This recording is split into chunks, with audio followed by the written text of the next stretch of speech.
pleasant good morning to another edition of the Star Good Morning Show here on Star Television. We broadcast live from our Media One Center, 3 Mama Street, Brookfields in Freetown. My name is Abdul Rawan Kamara. Our inspirational quote for today is from Raphael Cooks, who says, "The great secret of success is to go through life like a man who never got used up." Top stories in the program. The National Advisory Council of the All People's Congress Party has issued a press statement condemning the decision by the National Electoral Commission to annul the entire election in Constituency 110 after there were reported cases of disturbances on polling centers. The Chief Executive Officer, National Public Procurement Authority, Ibrahim Swari, has said the upscaling of the NPPA's monitoring of procurement processes and enforcement procedures of the Public Procurement Act has resulted in the cost saving of around 63,279,427, ensuring government pays the right price at prevailing market rates. We shall also be looking at where the Minister of Basic and Senior Secondary Education, the Alpha Usman Tibo, has outlined initial successes since the introduction of the government flagship program, the Free Quality Education, and noted future challenges with assurance of addressing those challenges. We shall bring you the currency and weather updates. My guest in the studio is a civil rights activist, journalist, is more like content. He's here to talk to me from the perspective of civil society on the outcome of the rerun election at Constituency 110. Mola, good morning and welcome to the program. Good morning, Abraham. You can be part of the program. Send us messages to the number 077-600-324. Remember, the Star Good Morning Show is proudly sponsored by Local Commercial Bank. SimCorp allow old and young to make deposit and withdraw cash from their account at any time and anywhere. With Local Commercial Bank SimCorp, you can send and receive money at any place and any time. Local Commercial Bank don't make life better for we all.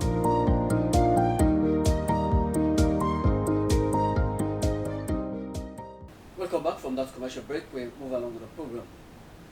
The National Advisory Body of the All People's Congress Party has on Sunday the 25th of August 2019 issued a press statement condemning the decision by the National Electoral Commission to annul the entire election in Constituency 110 after there were reported cases of disturbances on polling stations.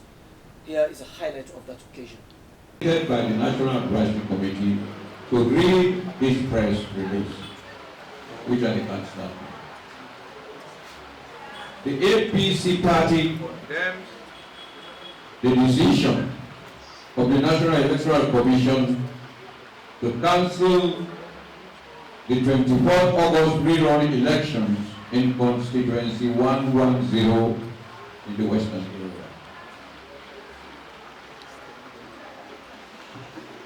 area. The All People's Congress Party has received with utter dismay and disappointment the press release from the Chairman and the National Electoral Commission, NEC, cancelling the results of the 24th August 2019 rerun elections in Constituency 110 that was won by the APC candidate, Madam Khadijatu Davis. This action by the NEC chairperson is the highest degree of provocation and injustice.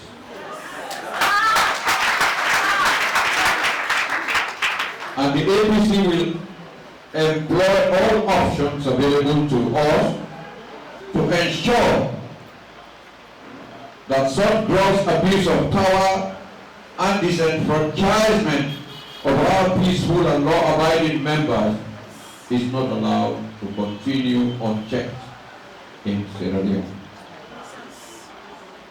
All Sierra Leoneans that monitored the conduct of the elections before and during the conduct of the polls witnessed the most extreme forms of intimidation and harassment of our supporters by elements of the Sierra Leone People's Party, SLPP.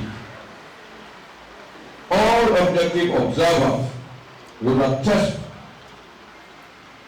to the fact that it was supporters of the APC that were the victims.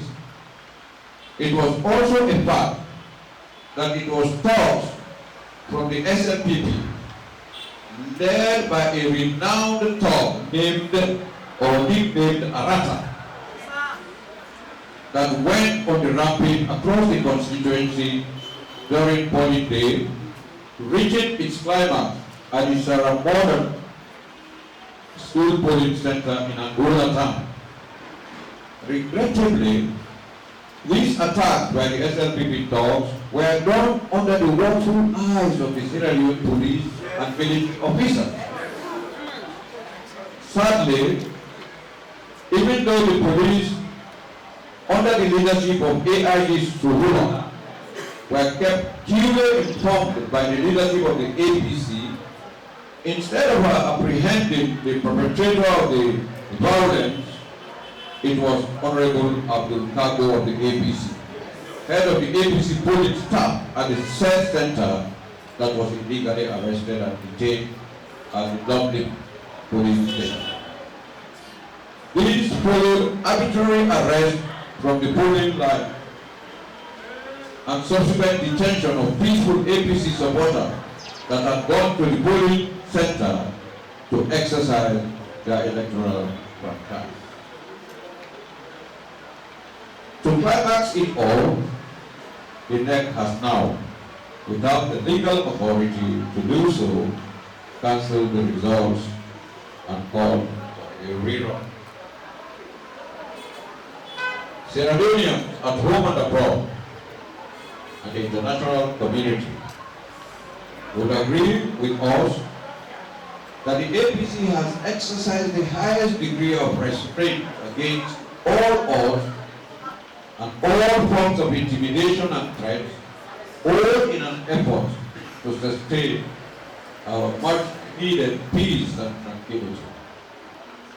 It is now apparent that NEC in accord with the SNP, that is the Sierra Leone police, are bent on reversing the peace and democratic gains that we have all labored to nurture and sustain. The APC wishes to emphatically make it known that we shall not accept the verdict of NEC to illegally cancel the results that we have been able to win at huge cost to our party. And we call on the international community and all peace-loving and patriotic Sierra Leoneans to bring pressure to bear on NEC to reverse their arbitrary decision in the best interest of peace and stability in our beloved Sierra Leone. Long live the APC, long live the Republic of Sierra Leone.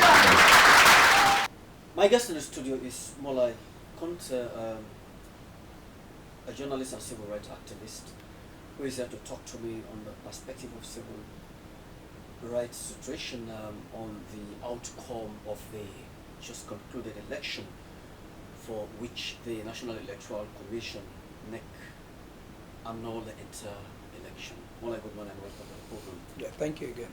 Let's begin to look at the wider implication, having a whole election conducted, for which not in whole, but part of it there were reported disturbances. Otherwise, the public perception out there is that that area for which the disturbances do occur should have been annulled and called for a rerun, but rather we've seen a reversing of this. Yeah, I think this is what is most disturbing about the announcement from NEC that the entire election has been cancelled.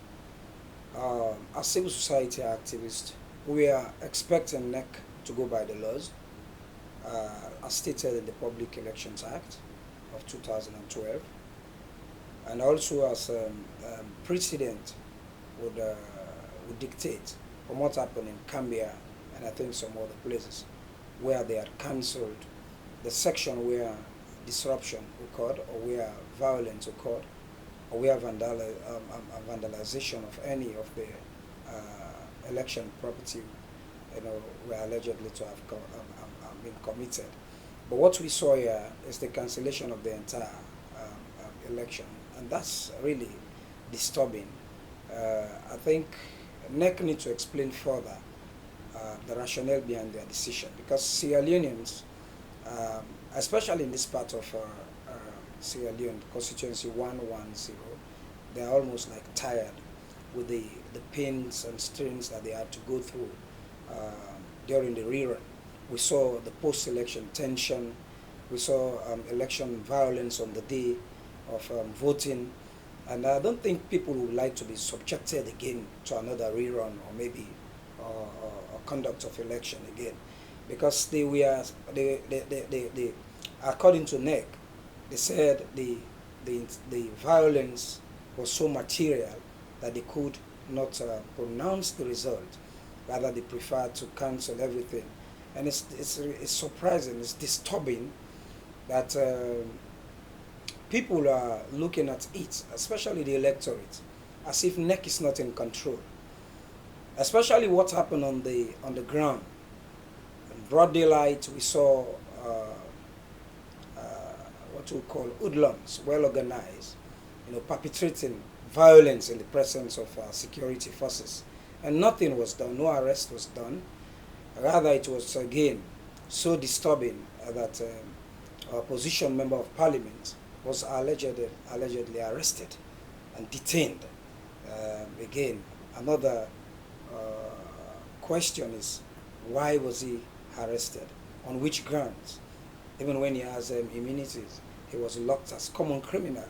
In fact, according to his own revelation, as we heard on the radio, these are all worrisome situations. The Electoral Commission, I think, needs to explain to the people of this country, because it borders also on the finances, funding elections. I don't think Sierra Leone could afford to have monies spent on just a by-election 3 times, 4 times, 5 times, and we are crying that the economy is not doing well. Instead of us spending money on just a particular constituency election, it is better for NEC to think wisely and pronounce the result and forge ahead and move ahead with other business, rather than subjecting us to what we had to go through. A lot of checkpoints along that point, yet it was fruitless because, again, violence was perpetrated in the presence of all the security forces. Yeah, Mulai, since this pronouncement was made yesterday annulling the entire elections, the curious minds has been looking forward to asking pertinent questions, not only on the decision of NEC, but rather the full view of military personnel and police officers around the vicinities of these police stations. Yet still, they were there, stationed, could not do anything to actually address the entire situation. That's another worrisome situation. Could this be, in your view, a very conspicuous connivance with military officers and police officers by way of allowing the wrong thing to be done? This is it. This is the conundrum now. We find out that most of our observers who were on the ground, they gave us their own ordeal, and it was so disturbing and startling and shocking to know that there is this strong allegation with evidence that the police, with all the MACP, with all the regalia of security, yet we saw just a small group of boys, perpetrating violence on the day of election, conducting themselves riotously, but no police officer would dare to ask them question, and the police sound compromised. They sound like they were being subjected to duress, that they had to accept the situation as it was, without asking any question or making any arrest, and people were like dumbfounded. People were so surprised to ask what was going on in Sierra Leone, with all the police presence, the MACP, with the heavy security, yet they sound biased and compromised to allow a group of people to come in vandalize election materials, and then walk away with impunity. And yet, we are yet to hear from the MACP or from the police as to what has been done to those organized hoodlums who came there. Nothing, absolutely. So it's like the police is still behaving the old ways, where people were being subjected, to police brutality, police intimidation from one angle, and then other people are allowed to do as they feel, taking the law into their own hands without having anybody to, bring them to book. That was what happened on the ground. And it's so much like taking Sierra Leoneans down the memory lane of our sad chapter where there was no law, like we were going back to the state of nature. I think this is not what Sierra Leoneans deserve. This is not what should have happened on the day of election. And our institution, the Sierra Leone Police, is yet to say anything about this. I honestly would dare want to ask the question whether the leadership of the Sierra Leone Police do what it sought to actually lead a police force of short nature. Well, the IG, I think he would have to take the blame because the buck stopped with him, and he's the head. As far as the 1991 Constitution is concerned, he's the head of the police force. And on whatever deployment on the day of election was made, we want to believe was done under his own hand. And whatever violence again that was perpetrated with impunity, without any form of arrest, without any iota of clarity on why such people would walk in there and do what they did, we are blaming the IG, the Inspector General of Police. And he will continue to, shoulder that blame until he comes out clean to tell Sierra Leoneans on that particular day why the police were so tired that they could not do anything, to save the lives of Sierra Leoneans. And they have the duty to protect every Sierra Leonean, every person living in Sierra Leone. That's the duty of the police. Safeguard life and property of everybody who is so law-abiding, living in Sierra Leone. Why on that day we saw few people taking Sierra Leoneans, for granted, and they will walk in and do what they did without being questioned by the law. So is the professionalism of the police really had gone with the wind? The professionalism of the police is still, I would say, embattled. The police force is yet to clear its image. After the war, we saw what the TRC report said about the police and what were the recommendations. And we are now in a democratic dispensation. We are anticipating where we will have a police force that is reformed and transformed to be the real force for good. But now as we speak, it is not the force for good. You just need to go by and ask Sierra Leoneans in the marketplaces how they have been subjected to police brutality, intimidation. Yes, of course, I want to also understand when you speak in confidentiality with some of the police members, they will tell you they are under duress. They are acting, not with a clear conscience, but they are being subjected, to political and dictates. And yet again, we need to look again at our constitution. Section 156, that still gives the police council the edge, where we have the vice president sitting there as the head. We need to look at our books. We need to make corrections. We need to do reformations. Otherwise, we'll continue to have bad institutions. Our institutions are not representing what they're supposed to be, what they ought to be. And the entire thing was a charade. Sierra Leoneans were there, waiting to express their voting right. And to their dismay, they were stormed by hoodlums, well organized, supported by bad politicians. And yet our young people are yet to learn that they must resist this political, what we call support, which is not a very good support for them because it's not capacitating them. They are just misusing and abusing them, only for them to be dumped again. It had happened in the past, and it's continuing in the present, where politicians will manipulate young people, give them cars, fuel them, and give them cash also, only for them to unleash terror on innocent Sierra Leoneans, and they will walk free for the day. I bring you back to the question of the decision by NEC to actually have the entire election annulled and call for a rerun. The general consideration was that they were open to three options. One, to have left the result as it was and declare whoever is leading. That's one. Secondly, is to actually have seen a situation where they call for a rerun within that particular polling center. Right? That's the second one. Yeah.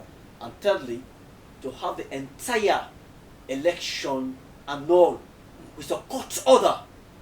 Fantastic. With a court order. There's a caveat, with a court order. Yeah.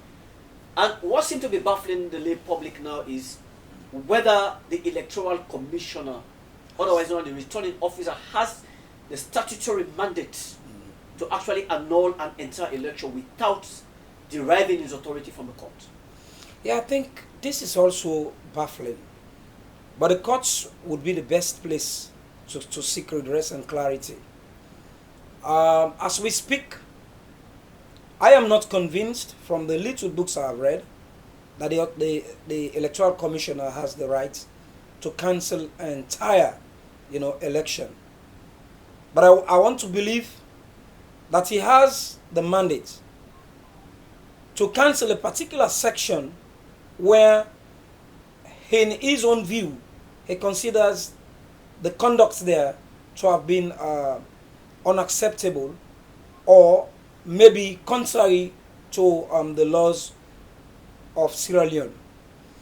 But here, what we saw yesterday was totally a surprise.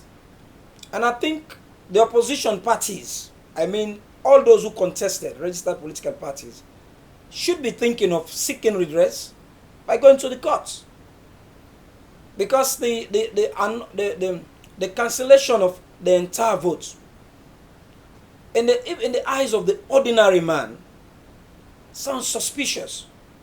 In fact, it sounds as if the franchise of the people have been dumped into a dustbin after they've waited in queues and they voted, only for you to say that the entire process is cancelled. I think it's worrisome and it's disturbing. If certain part of the vicinity of the election had problem, it should not be concluded that the entire election was disrupted. No.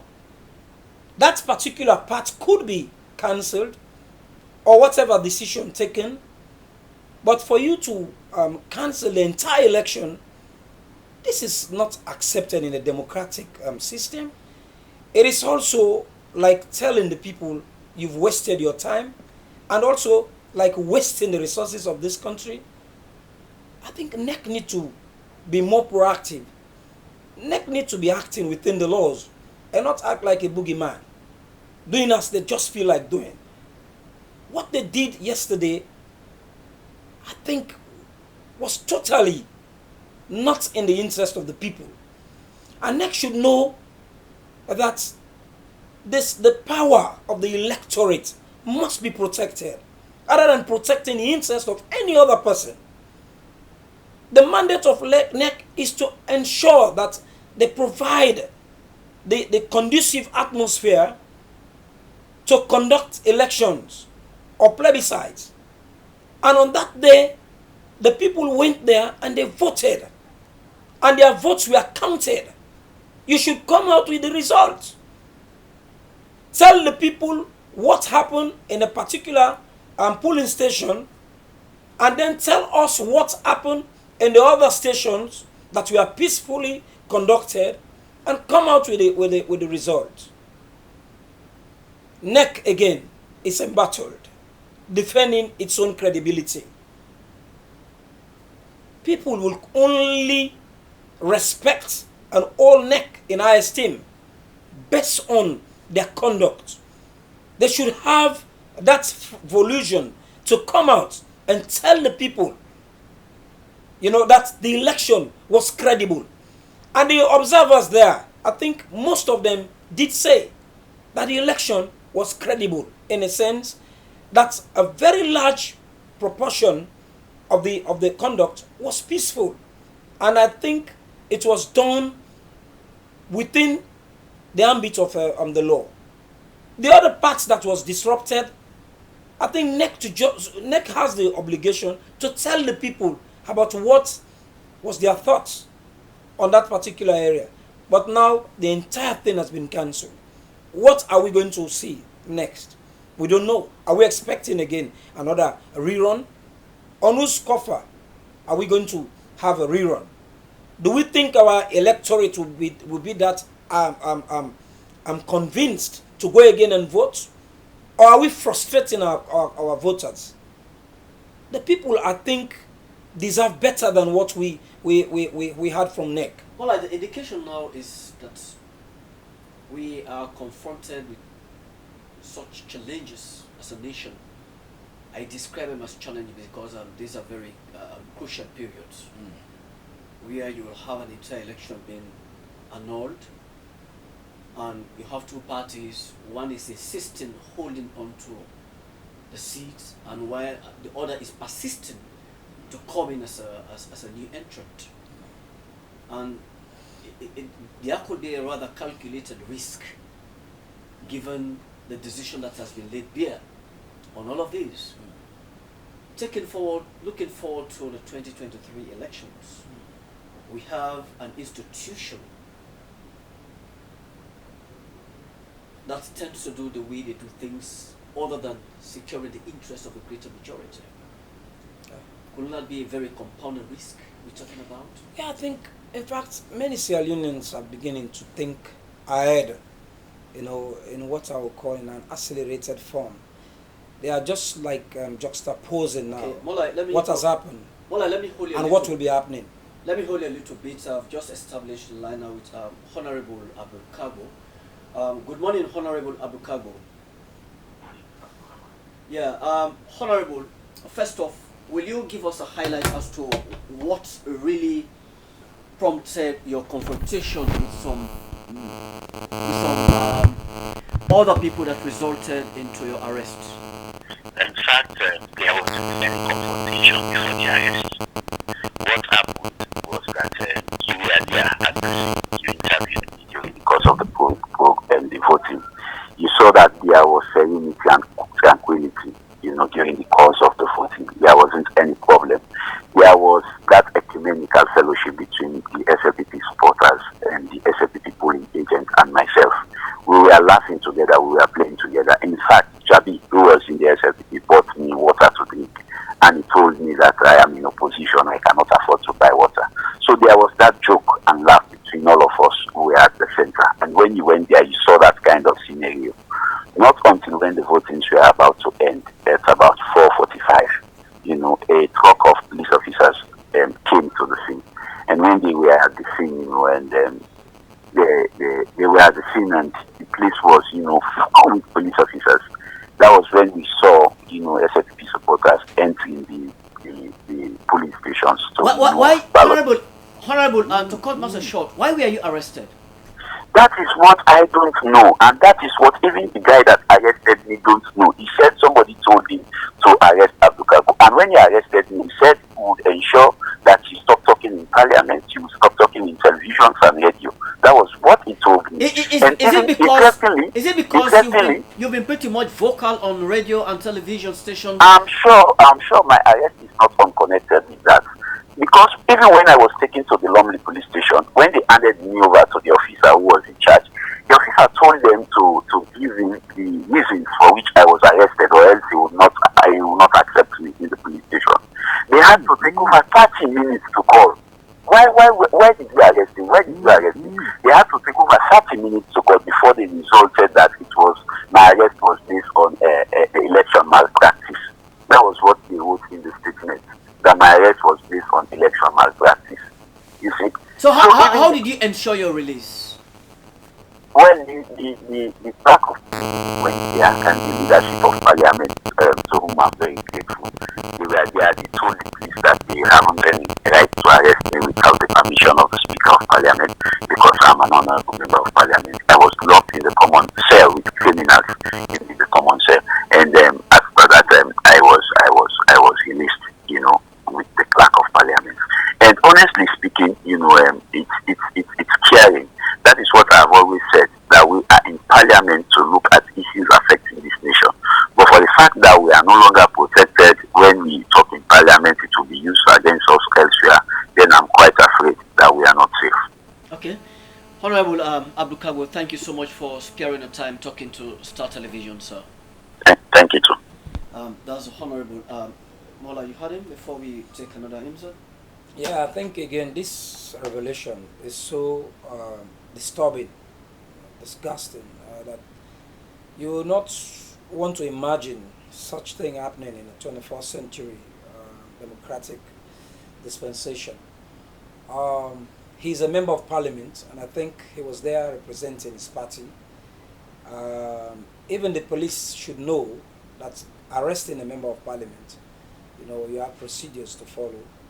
Not to say the least, to lock him up as common criminal. But there's also just a bit again. I'll come back. Volume. I'll come back to you after this is about the most disturbing aspect that the police officer that effected the arrest did not know why he arrested him. So this is again. He was arrested on the assumption that he has been frolicking himself throughout the television station and radio station. It's ridiculous. So how can you arrest someone and you don't even know why you arrested him? Okay. You don't even know why. Come on. Okay.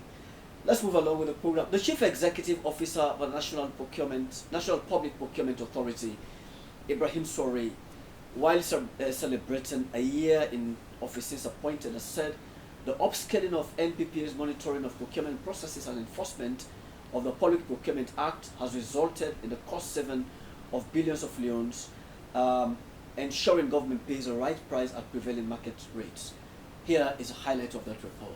Speaking on some of his achievements, the Chief Executive Officer, National Public Procurement Authority, Brahma Soare, noted that as part of the authority's vision, the National Public Procurement Authority has concluded the training of 125 government officials for ministries, departments and agencies on procurement processes, as well as local councils across the country.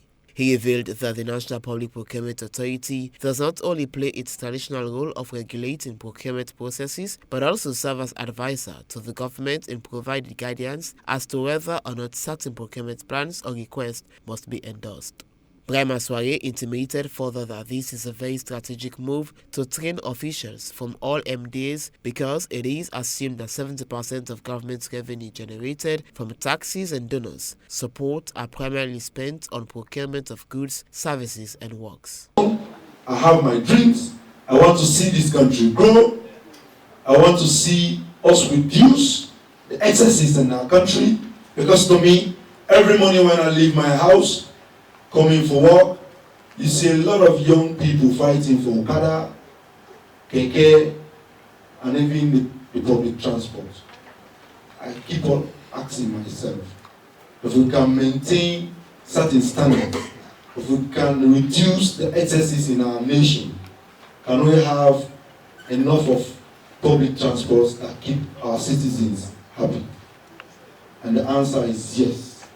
And because I know we have so much in our nation that will keep not everybody rich, but everybody on average.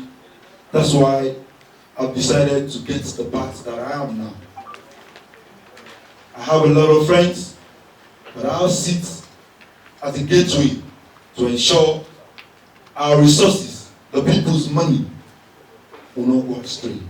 The Chairman Board of Directors, National Public Procurement Authority, Dr. Alfred Kande, noted that procurement reporting through standard procurement form is a must for all procurement practitioners, adding that recent monitoring proved that a good number of procurement officers are not grounded in the applicability of and utilization of the standard procurement forms. In many countries, it's not only Sierra Leone. And history we should remember. there was a great fight to even have a procurement authority as you have today. Chief executive, when people doubted, sorry, you see, Parliament did not doubt him. They say, yes, let us try him, let us give him the opportunity. And he's doing it. Otherwise, we would have got an expert from Great Britain or America, pay him millions and millions of dollars. Brian Maswari, Chief Executive Officer, National Public Procurement Authority, is done in line with the Ministry of Finance as part of recommendations from the EU benchmark indicators that will ensure prudent financial spending and effective procurement policies. The National Public Procurement Authority is the statutory institution that is charged with the responsibility of regulating all public procurement processes undertaken by public institutions in the country. Compiled by Abdulrahman Kamara, Creighton Thomas report. Thanks so much to Creighton Thomas for that comprehensive report. Mola, quickly, the other aspect is about the mouthpiece of society. We've seen in previous regime where the effectiveness of civil society had really come to play. Given such situation, you will see so many press releases condemning the act, but it's not really commensurate to the effort of civil society organizations. Well, I think this is what also many Sierra Leoneans are pondering on. Why some of the civil society have gone silent? Why are some of the media institutions writing what we call different stories instead of what the public deserve to know? And I think as journalists we know we owe obligation to the public to inform them on the issues, especially timely issues.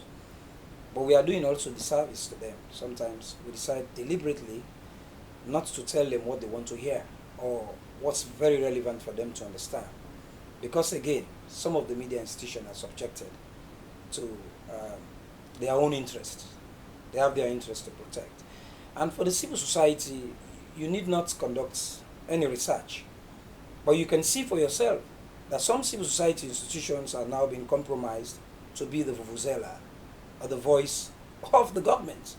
In fact, they are articulating thunderously the wrongs of the government as if they are right. Instead of checking them, instead of helping the government to understand that what a democratic dispensation demand is the contrary that they are doing, you find out that our civil society, some of them, are now like applauding them, clapping for them, to say, yes, you're on track. But that notwithstanding, that's why some of us have always been there, to speak truth to power, to ensure that the government understand that even if you have the inclination or the intention, to suppress opposition view, there are many people who cannot be intimidated, who are ready to sacrifice whatever it takes for Sierra Leone to enjoy its democracy. Because this is a hard-won democracy. Mind you, we've gone through the worst of moment only for us to have a democratic dispensation. And we cannot afford to let it go. We are ready to sacrifice blood. We are ready to sacrifice our sweat to ensure that whatever government is in power must do the right thing, that is right for the people of this country, and not to satisfy the few cronies. And that said, we want our elections to be held in a very transparent and democratic manner, where nobody will feel intimidated. We want also the pluralism that we are enjoying in journalism and media to continue to exist. And we also want to ensure that the judiciary continue to do its work without being controlled by powers, invisible powers. We also want every Sierra Leonean to enjoy the justice, the freedom, and that sovereignty which our constitution gives to them. We don't want them to feel intimidated in offices. We don't want Sierra Leoneans who are serving this country, especially the police force, to be under duress. We don't want the military to be subjected, to intimidation, to harassment, to executive control. But we want them to be very professional.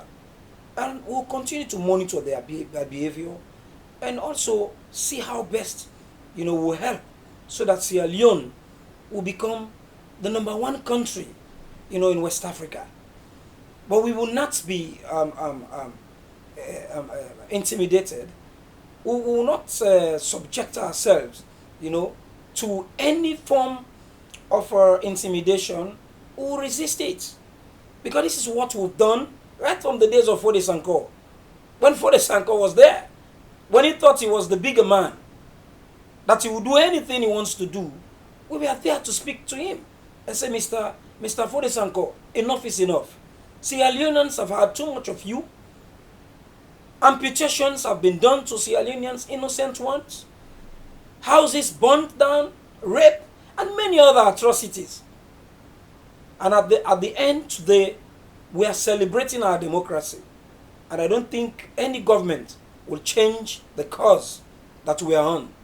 As Sierra Leoneans, will continue to champion this to ensure that every Sierra Leonean enjoy this democracy.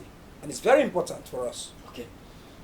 The Minister of Basic and Senior Secondary Education, Lawyer Alpha Usman Timbo, has outlined initial successes since the introduction of the government flagship program in promoting free quality education and noted a few challenges with assurance of addressing those challenges.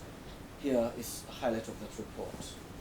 While addressing media practitioners and journalists during the government's weekly press briefing, the Minister for Basic and Senior Secondary Education, Lawyer Alpha Timbo, noted that in August 2018, President Julius Maada Bio launched the Free Quality Education with support from donor partners, including the UK Aid, World Bank, Irish Aid, World Food Programme, and UNICEF. According to the Minister of Basic and Senior Secondary Education, Lawyer Alpha Timbo, the free quality education will be phased over 5 years and will waive the payment of tuition and admission fees. The program provides teaching and learning materials with an initial emphasis on English language and mathematics textbook to all secondary schools in the country. We did not restrict the pupils taking these books to their homes because that was what some people are advocating. If we decide to do so, then we don't want to teach our children the culture of responsibility. Right? We have to allow them to take them home so that it will increase their reading abilities. They will be supervised by their parents. So that's why we are very much firm on that.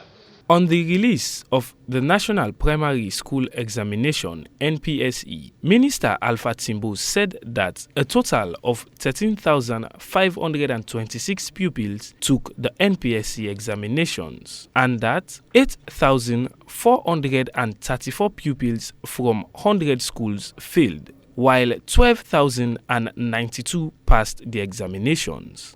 8,434 failed the examination. 8,434. Then 128,092 passed the examination. So if my calculator does not work well, so just the number is 136526, those that took the examination and those that failed, 8434. Then the number of schools that took the examination, 619 schools took the examinations nationwide. He reiterated government's commitment to providing free quality education for Sierra Leonean children, which was the more reason why the Ministry of Education is vigorously monitoring the NPSE exams. We decided to take active steps in ensuring that our public examinations are conducted with the greatest amount of scrutiny. So that is why probably over the last few months you must have had cries about examination malpractices and the rest.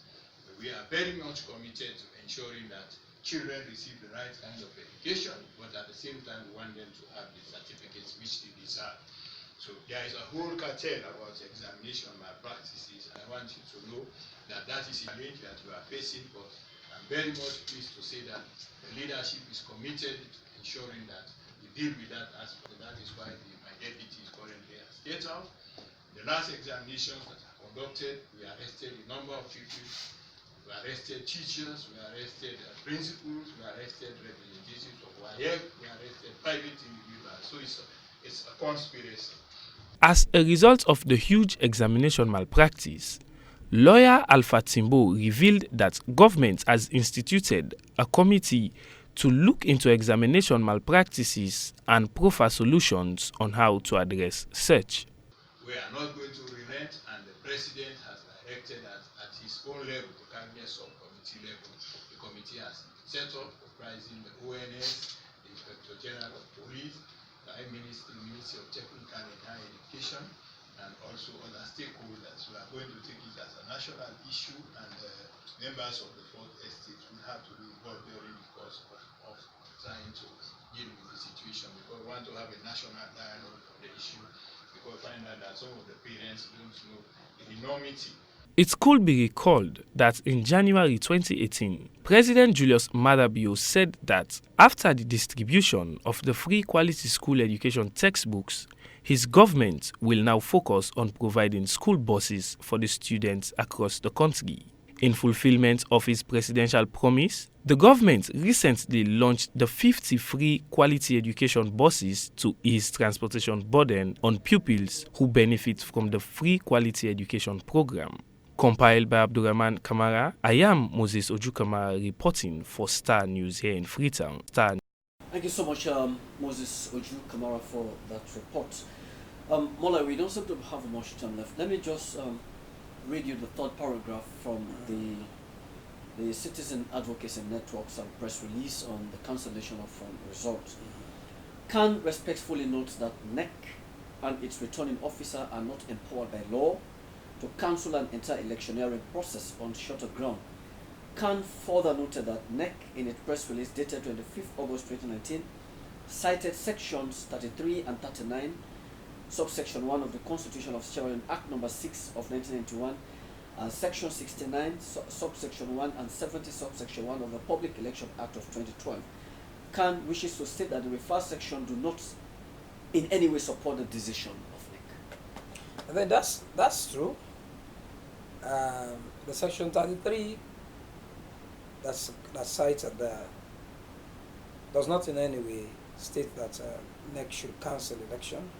Rather, it states the function of NEC, because in 32 is the establishment of NEC, and I think 33 goes further to say that NEC can, through the Constitution or by a statutory instrument, make laws that will help, the conduct of elections or plebiscites.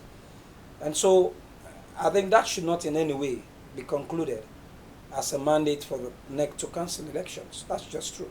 So, but like I said initially, the aggrieved parties can seek the face of the court to have it addressed properly. How will they ensure justice? Well, they need to still trust in the judicial system. I want to believe we still have credible judges, credible people within the system that will address such matter without fear or favor. And I want to believe the independence of the judiciary is clearly stated in the Constitution. It is left with the aggrieved parties to take it to court and seek redress with the court. But again, my conclusive statement will be, we want to hear from the President, President Bio. He has been silenced for too long. And I think the mandates that was given to him by Sierra Leoneans, it's not for him to be silent. He must speak to the people of this country, especially with a lot of things that are going on. And he is also obliged to ensure that every Sierra Leonean is guaranteed of his peace, security, and the entire country to have that cohesion. What would be your call to the interreligious body to ensure that what is currently going on should not augur well to actually solidify our democratic credentials? It needs to step up the game. Well, we are yet to hear from the Interreligious Council.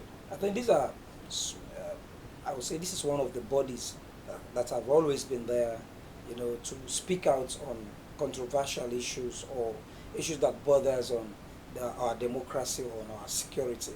But we don't know why the delay from some institutions, especially like the Interreligious Council. But maybe they are putting their books intact, I don't know. But as far as we are concerned, it is very important for us to nip it on the bud or to come out in time, you know, when the issue is very hot and fresh, and rather waiting for too long. Or maybe they are doing their own findings. I don't want to preempt them. But as far as we are concerned, at the Youth Coalition, and I think as you've got from the Citizen Advocacy Network, we are all working as a team to ensure that Sierra Leoneans are assured of their peace and security, and also for them to enjoy their democracy. We'll continue to speak out.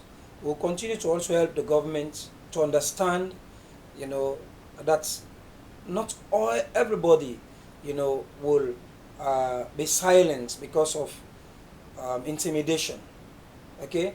We'll also want the government to know that our voices that we are making out are not done out of sentiment or partisan or regional or tribal or ethnic reasons, but we want to help the government to have a very solid criticism that will help them to succeed. Okay. And I think that's what we'll continue to do, and not just be a praise singer that will be singing even when the government is going the wrong path. Okay. Thank you so much, Molai, for having you in today's edition of the Star Good Morning Show here on Star Television. Looking forward to having you in subsequent engagement to actually speak on behalf of the people. Yeah. This is how I draw the curtain in today's edition of the program, with my guest being a colleague, journalist, and also civil rights activist, Molai Conte. Till then, my name is Abdul Rahman Kamara. Have a wonderful